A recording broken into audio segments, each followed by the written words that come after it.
सलाम की तीन सूरतें हैं। एक है सलाम तहिया, एक है सलाम दुआ और एक है सलाम ताज़ीम। फिर सुन लें, सलाम तहिया, सलाम दुआ और सलाम ताज़ीम। सलाम तहिया का मतलब है कि मुसलमान जब मुसलमान को मिलता है तो उसको सलाम करेगा, अस्सलामु अलैकुम वरहमतुल्लाहि वबरकातुहू। जब भी मुसलमान मुसलमान को मिलेगा तो क्या कहेगा? अस्सलामु अलैकुम, तुम पर सलामती हो।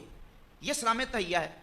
इसी तरह अगर मुझे कोई बंदा आके कहता है कि फलां ने आपको सलाम कहा है, तो मैं जवाब में कहूंगा वा अलैका वा अलैहिस्सलाम, वा अलैका वा अलैहिस्सलाम, तुम पर भी व अलैहिस्सलाम और उस पर भी सलाम हो। यह है सलाम तहिया। इस सलाम तहिया के बारे में तो किसी मुसलमान का कोई इख्तलाफ नहीं है कि ये हर मुसलमान के लिए सलाम तहिया कहा जाएगा, सवाए इस्तिस्नाई सूरतों के जहां शरीयत ने इस्तिस्ना किया है। हर मुसलमान को क्या कहा जाएगा? अस्सलामु अलैकुम व रहमतुल्लाह। ठीक हो गया। इसमें अहले बैत, सहाबा, औलिया, मोमिन, मुत्तकी, परहेजगार, गुनाहगार, इसमें कोई तखसीस है, हर मुसलमान को सलाम किया जाएगा सिवाय इस्तिस्नाई सूरतों के। ये ज़ेरे बहस नहीं है हमारे। दूसरा सलाम दुआ। सलाम दुआ का मतलब है किसी को सलामती की दुआ देना। मसलन मैं कहता हूं बेटा सलामत रहें, सलामती हो तुम पर, बेटा आप सलामत रहें। बाप अपने बेटे को कहे, उस्ताद अपने शागिर्द को कहे, बड़ा छोटे को कहे तुम पर सलामती हो, बेटा तुम सलामत रहो। यह है सलाम दुआ। तो किसी को सलामती की दुआ देना, यह भी आप किसी को भी दे सकते हैं।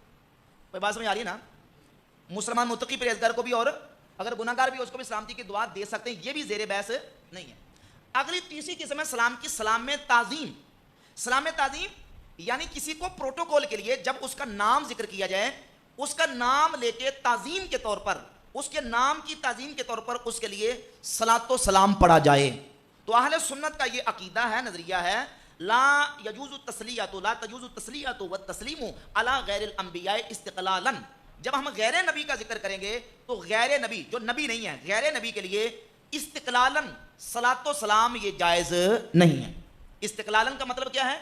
डायरेक्ट आप ये कहें कि अबू बकर अलैहिस्सलातु वस्सलाम, कोई कहे अबू बकर अलैहिस्सलातु वस्सलाम, हज़रत उमर अलैहिस्सलातु वस्सलाम, तो ये कहना जायज़ क्यों? इसलिए कि अहले सुन्नत का नज़रिया है कि इस्तिक़लालन, इस्तिक़लालन का मतलब डायरेक्ट तौर पे गैर नबी के लिए सलातो सलाम ताज़ीम के तौर पर यह कहना जायज़ नहीं है। इस तरह कोई बंदा कहता है कि शेख अब्दुल कादिर जिलानी अलैहिस्सलातु वस्सलाम, यह कहना जायज़ क्यों? इसलिए कि यह ताज़ीम के तौर पर सलातो सलाम का जुमला ये अंबिया का प्रोटोकॉल है, इंसानों में गैर नबी के लिए इस्तेमाल नहीं करना जायज़, ये जायज़ नहीं। हमारा जो ज़ेरे बहस मसला है वो है गैर नबी के लिए ताज़ीमन सलातो सलाम का लफ्ज़, तो हम ना तो सहाबा के लिए इस्तेमाल करते हैं और ना अहले बैत ना औलिया के लिए।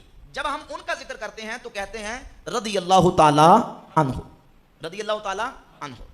अच्छा, अब यहां मसला आ जाता है, कहते हैं जी कि आप कहते हैं कि जायज़ नहीं है, तो हदीस के अंदर, तो हदीस की किताबों के अंदर इमामों ने सहाबा और अहले बैत के लिए अलैहिस्सलाम का लफ्ज़ इस्तेमाल किया है। उसका जवाब ये सुने, सही बुखारी के अंदर इमाम बुखारी ने इमाम हुसैन के साथ रहमतुल्लाह अलैह का लफ्ज़ इस्तेमाल किया है। क्या बोले जरा? क्या इमाम हुसैन रहमतुल्लाह ताला अलैह, क्या हम इमाम हुसैन रहमतुल्लाह अलैह कहते हैं? बोलो भाई, क्या कहते हैं? इमाम हुसैन रदी अल्लाह ताला। अब इमाम बुखारी रहमतुल्लाह अलैह कह रहे हैं तो वो दुआ के तौर पर कह रहे हैं। किसके तौर पर? दुआ के तौर पर, कि अल्लाह की उन पर रहमत हो। तो दुआ के तौर पर कहना और है और ताज़ीम और प्रोटोकॉल के तौर पर कहना और है। ठीक हो गया। जहां तक बात है हदीस की किताबों की, शाह साहब कह रहे थे कि हदीस के अंदर इमामों ने लिखा है। पहली बात तो यह है कि हदीस के अंदर सिर्फ अहले बैत के नामों के साथ नहीं, अगर आप उन अहादीस से इस्तदलाल करते हैं तो सबसे पहले कुरान मजीद है। अल्लाह रब्बुल इज़्ज़त कुरान मजीद में नबी करीम अलैहिस्सलाम को हुक्म देता है वसल्ली अलैहिम इन्ना सलातक सकनुल लहुम, ए नबी इनके लिए दुआ कीजिए, आपका इनके लिए दुआ करना इनके लिए इत्मीनान का बायस होगा। वहां करीमा है सल्ली, सल्ला युसल्ली तस्लियतन व सलातन, माना यहां दुआ करना है कि ए नबी दुआ कीजिए, सल्ली अलैहिम इनके लिए दुआ कीजिए। यहां हुजूर को हुक्म दिया जा रहा है कि सहाबा के लिए दुआ करें। इसका अगर तर्जमा करें ना कि दरूद पढ़ें या इनके लिए रहमत की दुआ करें, तो वो तर्जमा रहमत की दुआ वाला भी हो सकता है।